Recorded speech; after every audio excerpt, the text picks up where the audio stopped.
For centuries and longer, rats have fought tirelessly to repel the incessant frog invasions. Peace was only ever short-lived, until finally a young monarch rose to power. King Rattus, first of his name, unified the rat kingdoms under one rule, repelling Green Wart and his kind back to the putrid swamps from whence they came.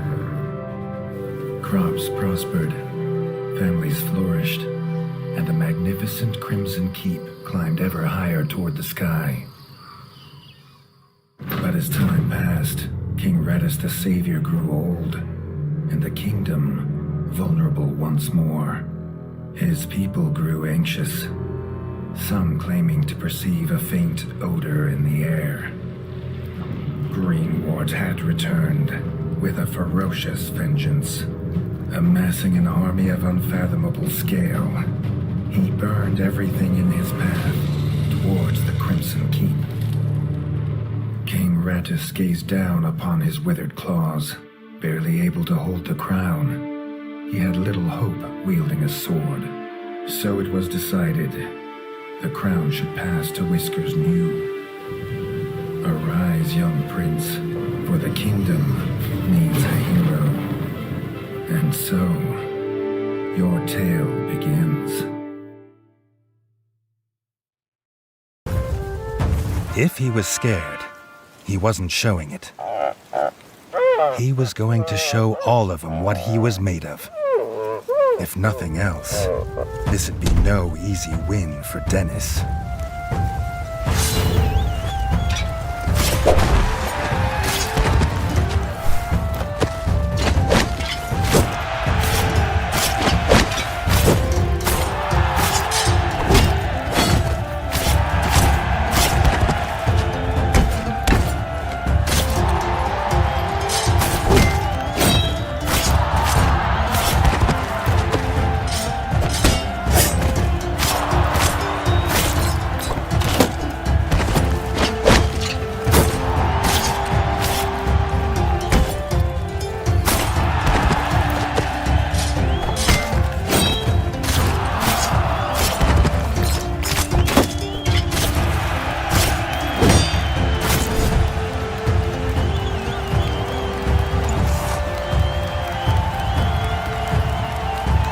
He'd done it. He'd proved himself a worthy heir to his father's kingdom.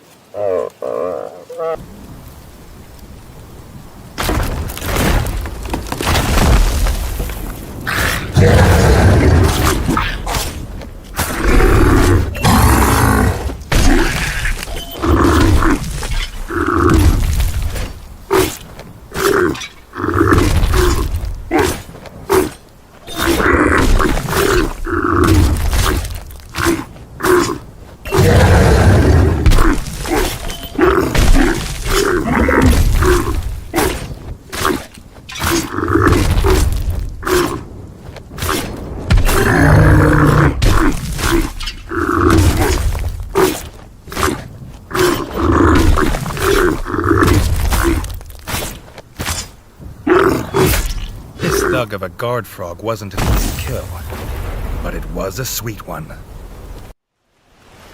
Their leader, Alut, had never been bested in battle. He had a lance as lethal as it was legend. He also had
Bog Brothers' clan were finally destroyed.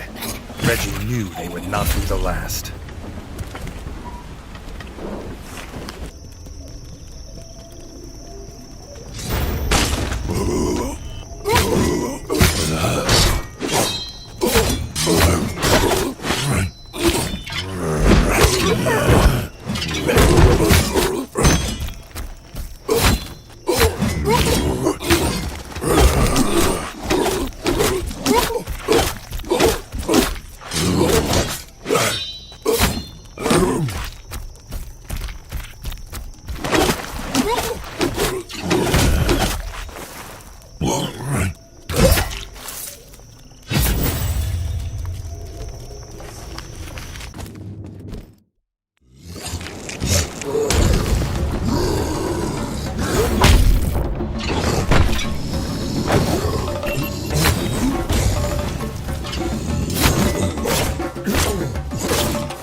The corpse of Blocky Magu lay lifeless on the floor.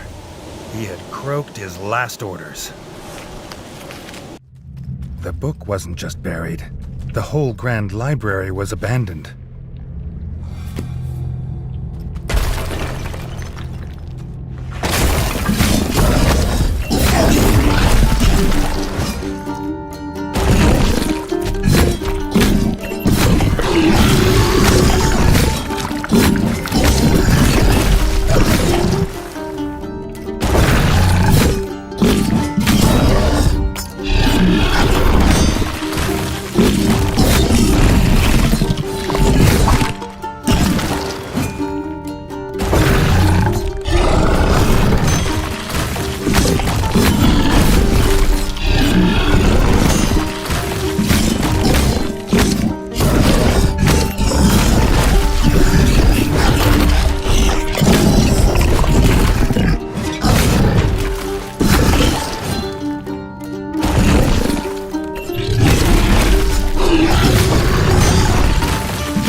Up buried in this revered place.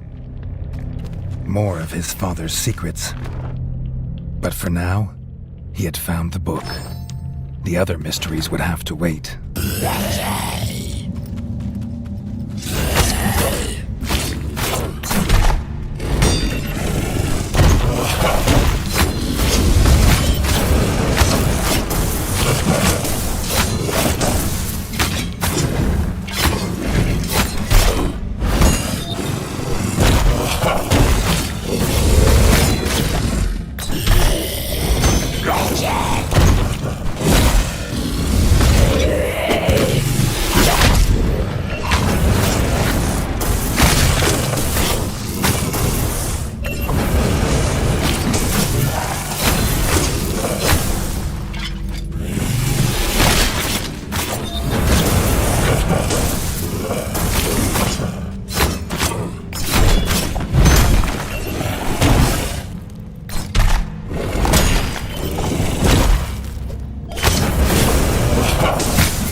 buzzing, then the stench of rotten meat. The Mozi King had come for him. He wasn't the only king with a sting in his tail.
With the king dead, hopefully the waves of Mozi infestations would slow down. The Mozi Queen, foul mother of the swarm. They've never stopped on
the mother dead, that should be the last of them. For now.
Frogs were dealt with, and Reggie had felt no rumbling monster. But sighting the Warchief had made Reggie realize they needed to prepare for an attack. The king was needed in the fort.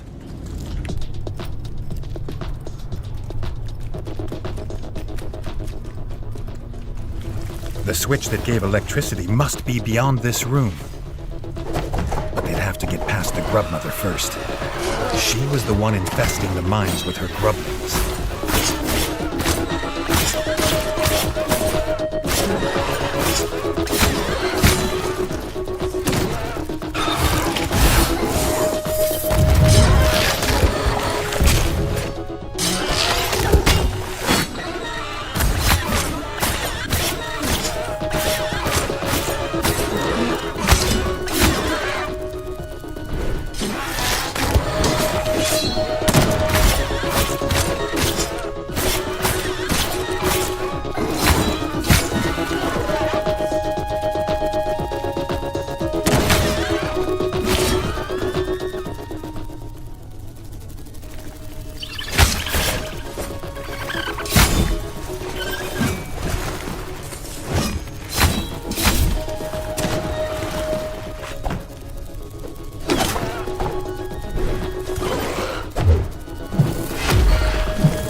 great wings had finally stopped buzzing.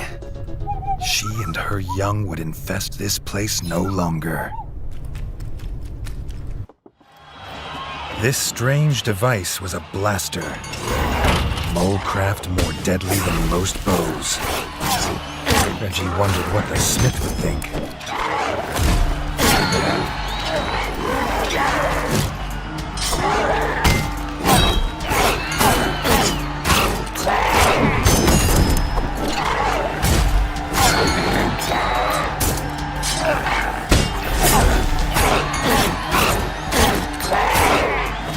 Blasters make short work of most enemies. The king could get used to this. This foe was called Mysterio by the crowd.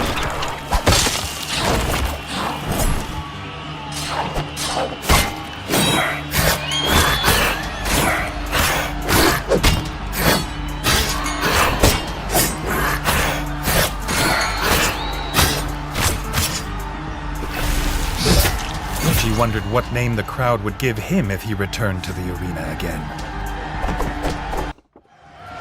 The fighter they called Macho Mole was a crowd favorite.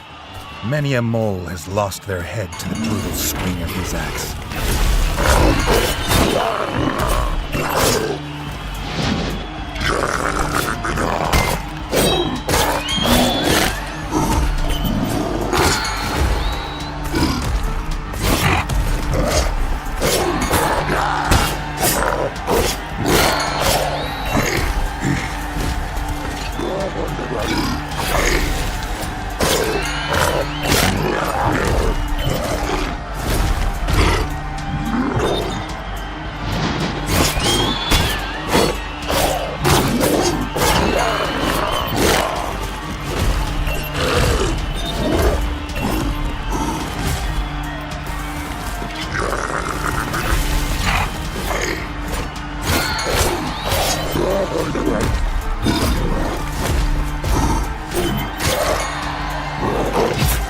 Victory in the arena felt good.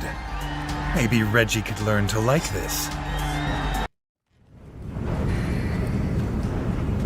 Reggie didn't know what this creature was, but its teeth and claws were as sharp as they were fast. Reggie wondered what this feeling it inspired was. Fear? Despair?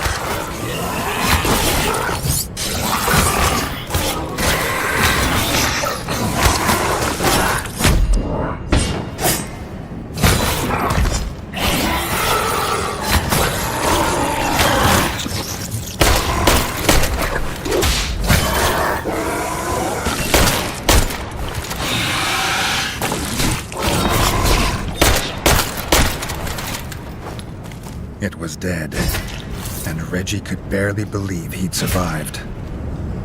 He hoped this would be the last one he encountered.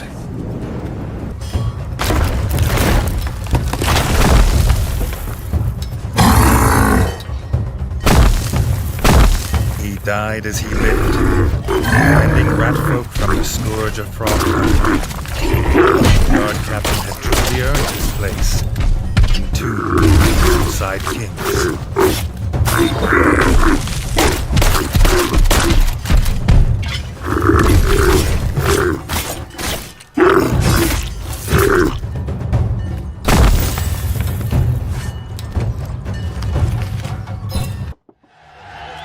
The arena champion, Hulk Molgan, was a living legend of Moletown. His legend might have to live on without him.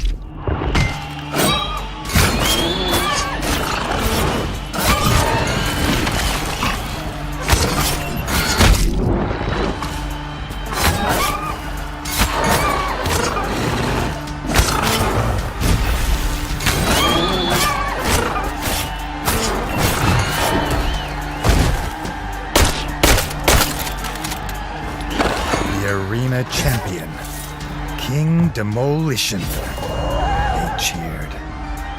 One legend had died, but another had come to take its place.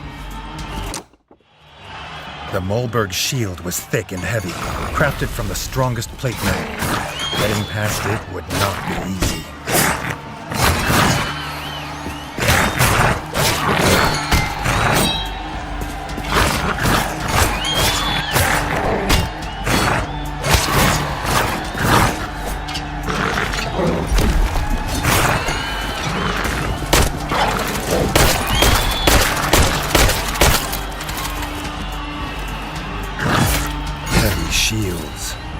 for slow targets. Slow targets make easy gold. Double trouble means double gold.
Reggie cut the final combatant down, the crowd cheered his victory. Bloodthirsty though it was, he had grown fond of Moletown. This would be a true challenge, unleashing wave upon wave of foes on Reggie. He hoped he had the iron to go the distance.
Exhausted, Reggie stood over his defeated foes.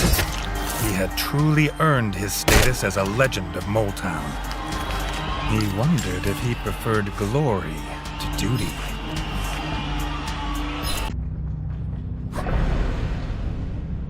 Another of these fanged and clawed creatures.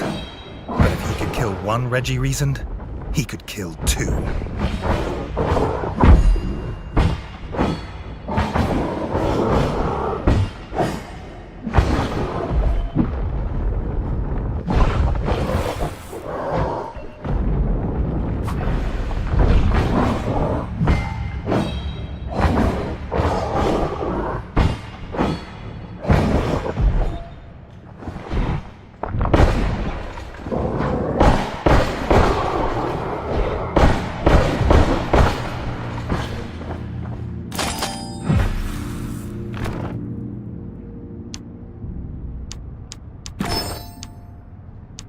The Rangers were wrong. The creature was real, and nothing about its size was exaggerated. Sometimes a tall tale is worth hearing.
Reggie had little trust in shamans. There was more mystery in this world than his father had taught him. The shaman had gone, but he'd left a key.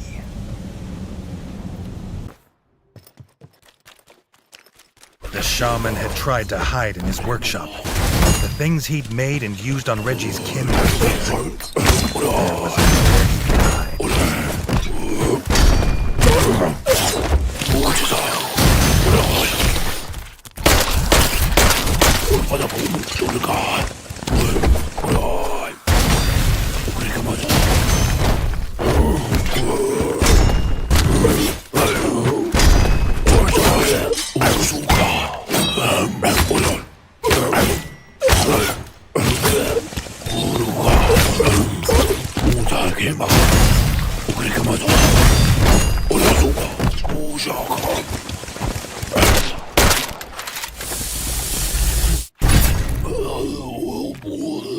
The shaman's cruel experiments were over in a puff of foul green smoke. The Warchief's throne room could not be far. He was the one who started this, so it was with a sword in his skull that it must end. What was this evil twist on molecraft? A grotesque monster of creaking gears and steam. The sight of it made Reggie freeze. But Jay's fury could not be held back. The sound of his small friend's body falling lifted the spell. Reggie didn't know what this thing was, only that it would die screaming.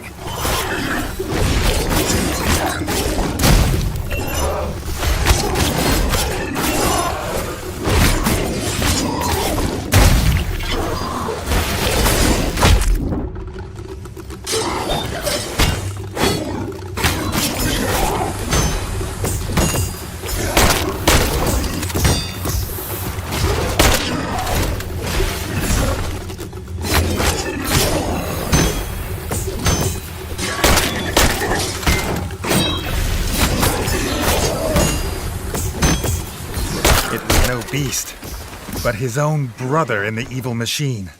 This was the frog's final insult, to turn his own blood into his unwitting enemy. But Denis knew where the Warchief was. Ashamed and angry at what he'd done, Denis ran ahead, wanting to spare Reggie this fight.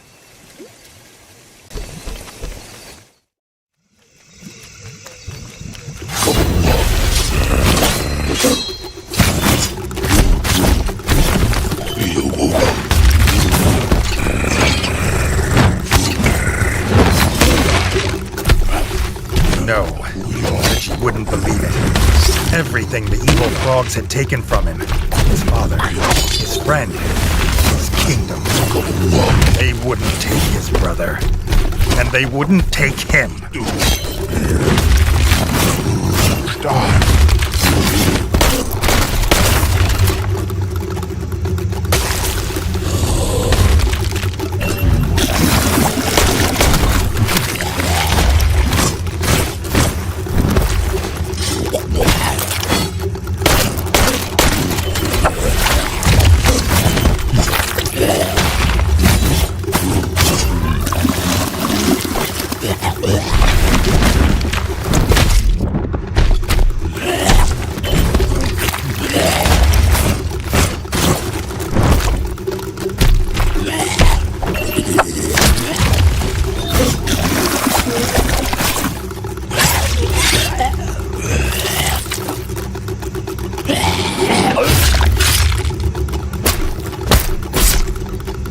Warchief was dead, and the kingdom saved.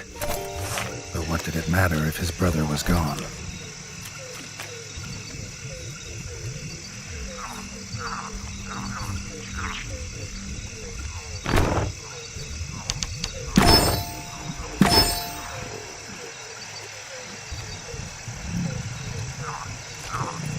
Folk rejoiced to have their king home. They had prepared for Reggie's coronation in the throne room. They had been sure he would return to them. To Reggie, it was a bittersweet victory. He had proved himself, but it came at a cost higher than gold.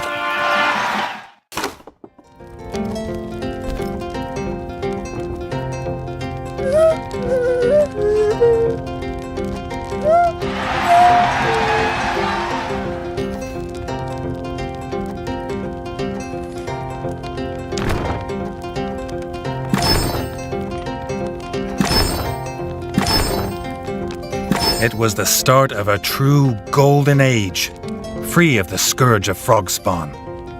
Working with the molefolk below, they built a new kingdom of steam and industry and wonder. But that is, as they say, a tale for another time.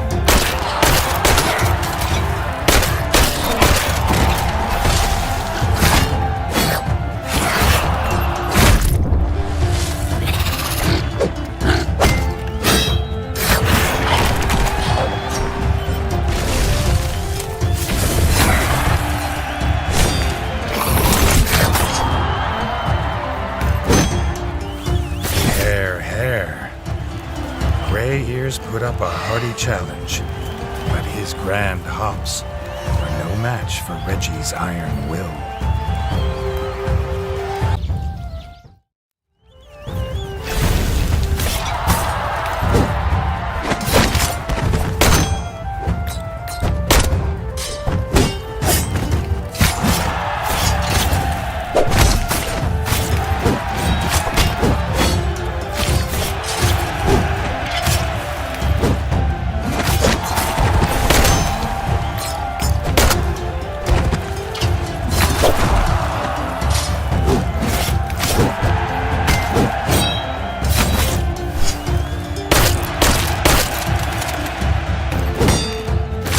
Sea-Rat put up a good fight, but Reggie thought the captain might be better off sticking to the ocean.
Once again felt the bitterness of defeat at his younger brother's paws.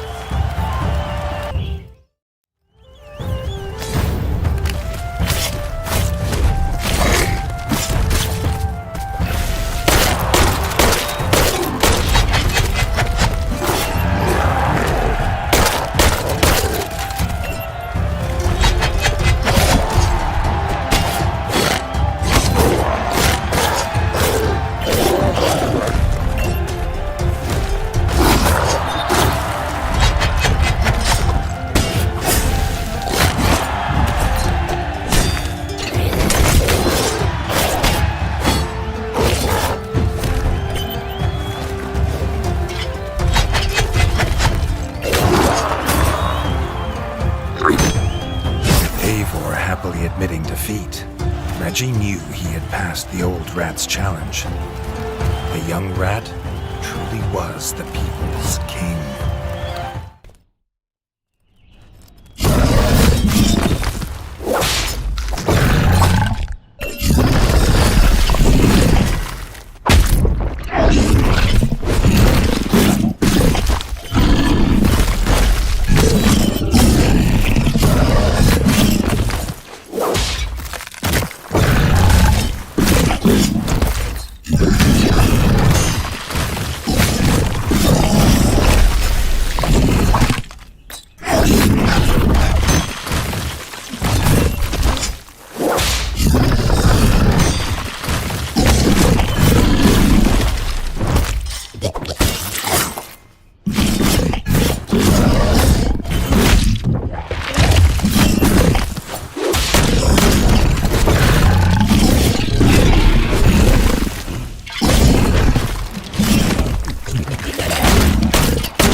Half-rat, half-frog abomination must have been the work of his father.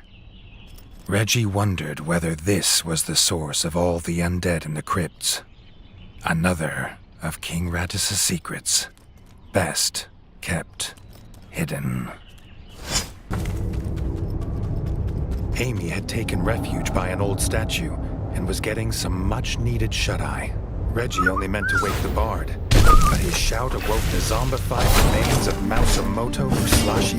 Mausamoto was a legendary swordmaster. Reggie hoped to get one more lesson before putting him to rest.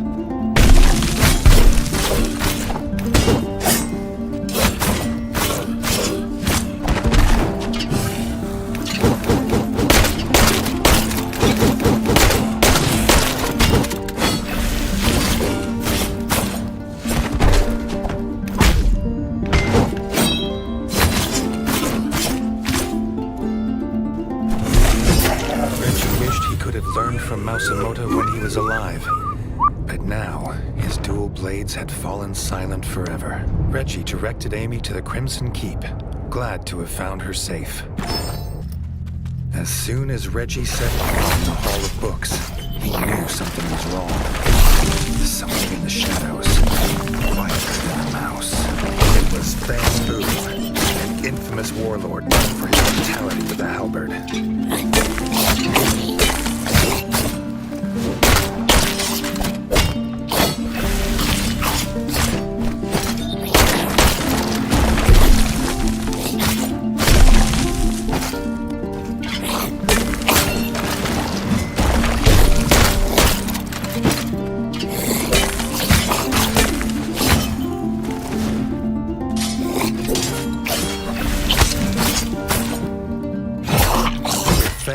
Finally laid to rest, Chetty scooped up pages of the Book of Immortal Song. With a nod of thanks to Reggie, he scurried towards the surface. After all they'd been through, Reggie hoped the young bards gave a historic performance. Not a horde, but Crocus Khan. This fearsome Toad King rode his lizard steed into many a battle, but this was his last.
Frogs can trace their lineage to the great Crocus, but this old toad would sire no more.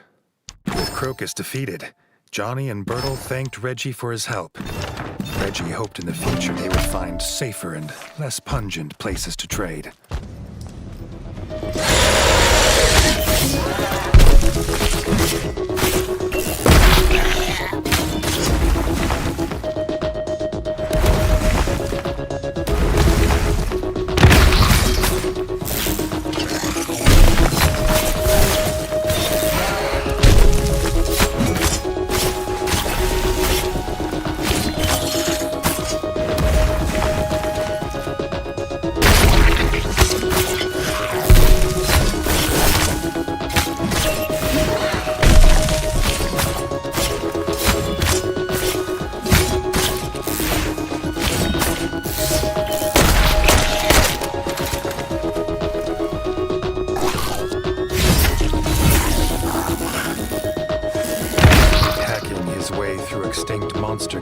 was not how Reggie expected today to go.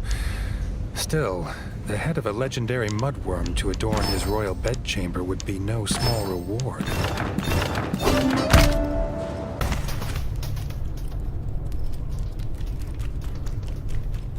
Too late.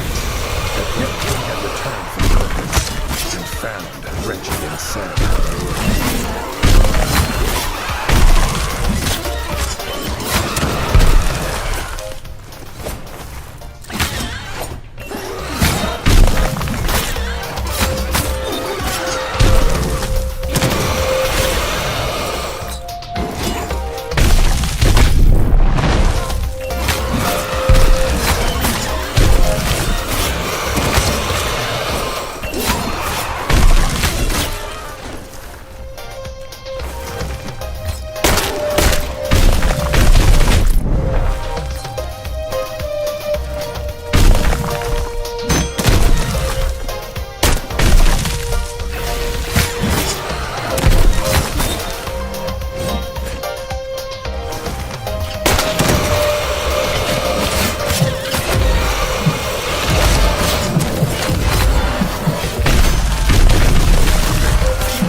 The Scrapper team thanked Reggie for saving their lives, but were even more grateful to have a fresh corpse to butcher. Reggie sighed. He was just glad there were no more grubs. The Stalker Queen and a fresh brood of eggs. This was a good reason for the trial.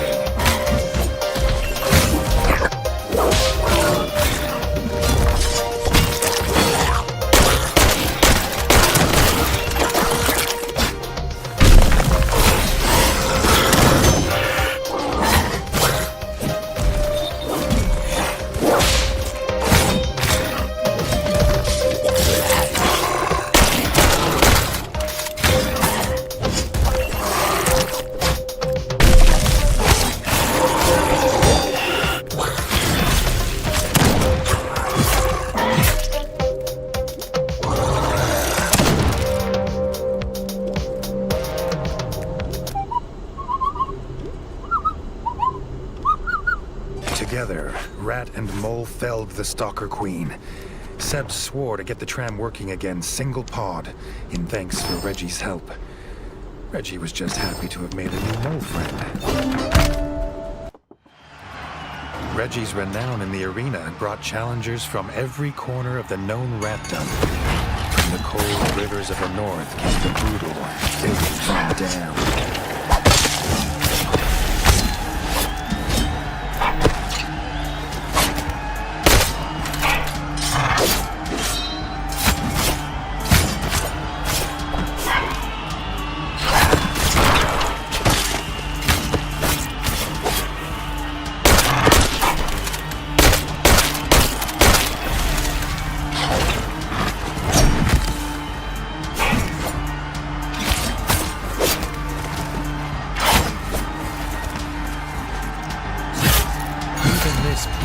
Bite wasn't enough to stop King Demolition.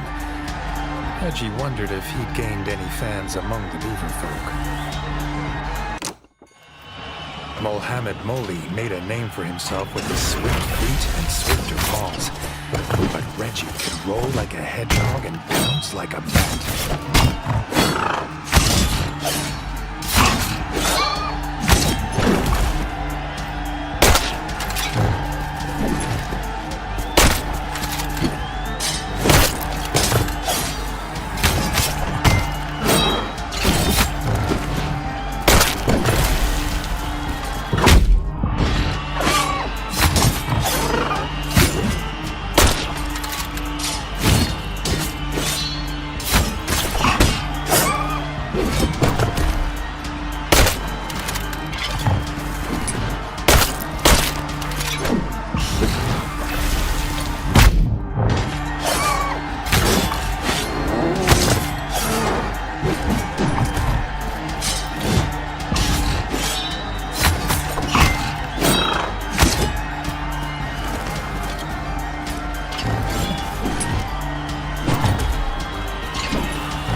This swift-pawed champion was as light-footed as any dancer of the Bolshevik ballet, but not nimble enough to overcome King Demolition. The Grub-Buster armor was Molkind's ingenious defense against even the most vicious grub bites. Reggie wondered how it would stand up to his sword.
The Grub-Buster suit didn't stand a chance against King Demolition and his trusty sword. Reggie wondered if the moles would make him a Frog-Buster suit. The Squirrel Elder's lifeless body lay on the floor, the priest at his side. Before Reggie could approach, he found out why they were trapped here. This was the nest of the Beetle Queen.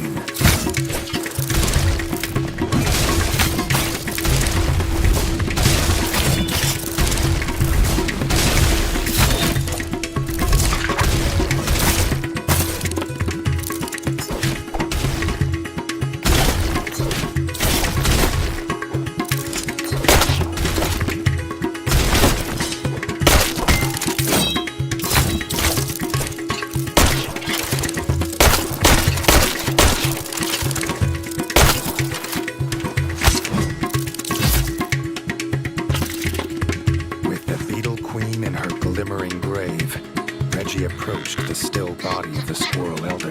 The Squirrel Elder rose with a yelp. He'd been in trance from the ritual smoking of extra potent bright moss. Unaware, he almost became the Beetle Queen's snack. Thanking Reggie for the rescue, they headed back to begin the festival.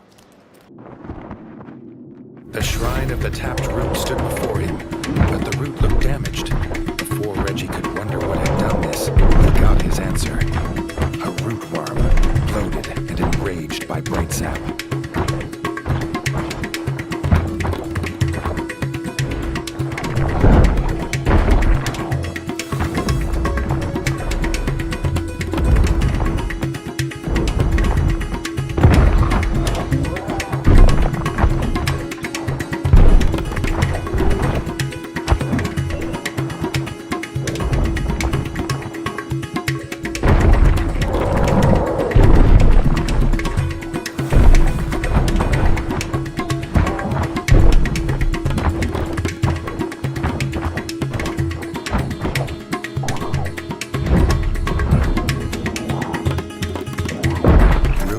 Had been banished from these parts for generations. Reggie had a feeling its presence meant something was rotten in the state of bright fur.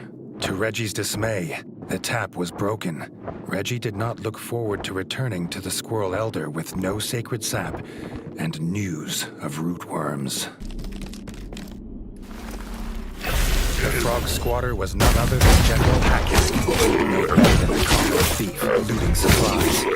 What we were taking today was his last blow.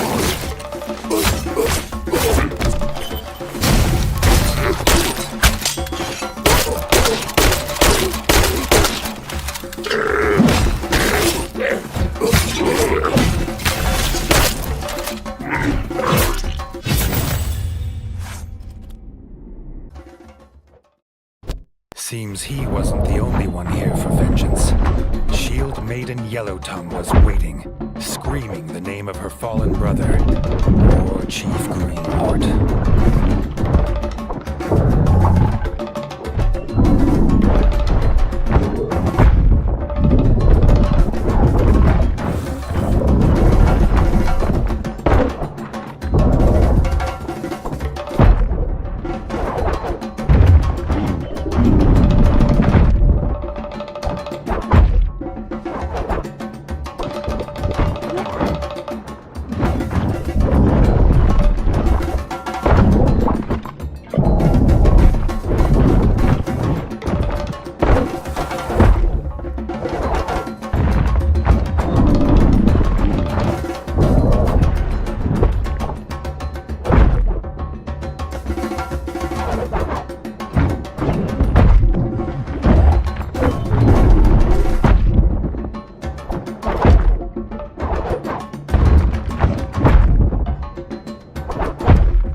Was returned to peace.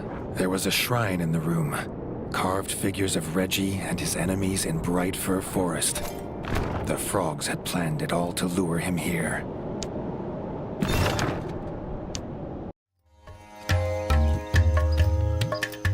The squirrels at the bright fir rejoiced to hear Castle Dre was back to its somber state of peace once more. The squirrel elder could start the Leafall Festival at last. Reggie basked in the joy of the squirrel folk, as warming as the golden light of the firs. He reclined in his chair and was honored with a cup of bright sap. Being king has its perks.